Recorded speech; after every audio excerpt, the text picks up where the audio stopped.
Bismillahirrahmanirrahim. Assalamualaikum warahmatullahi ta'ala wabarakatuh. Inna lillahi wa inna ilaihi raji'un.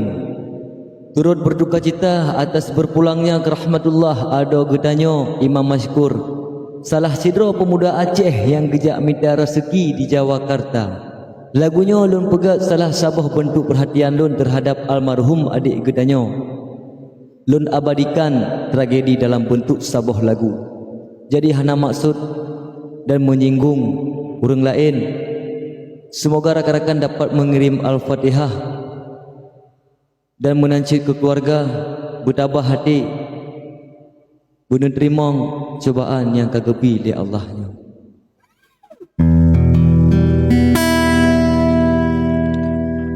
Dengohgon pengeh cahaya di langit mayang, buram terus sajan pelimbut sepodonya.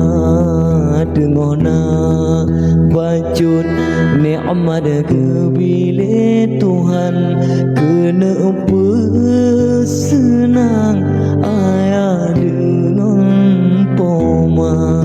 Hana tak sangka terus cobaan Tuhan, gejo ujian di depan si gontonya.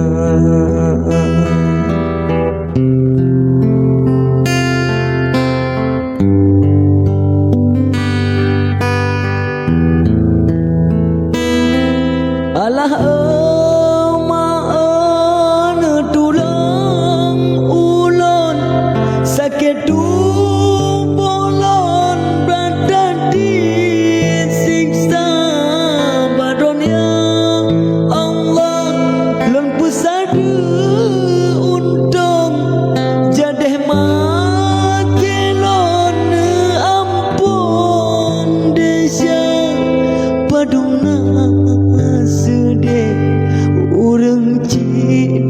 kampung gemo berangkong tanpa sodung bila anak mati bucitan gulung laki barang pun beasal syirga.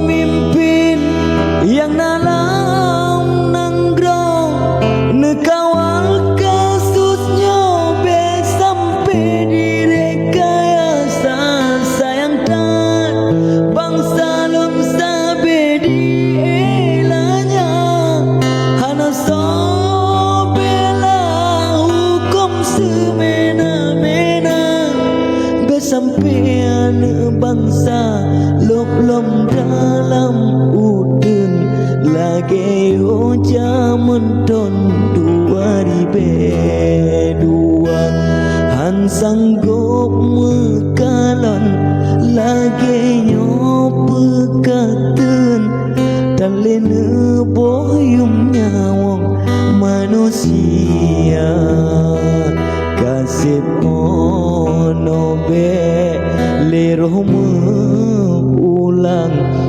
ban kana seragam sang lun mana kuasa Nabi Allah benar keadilan adolun sayang kagetinggai doanya Nabi ya Allah Nabi ya Rabbun kesidaan gulung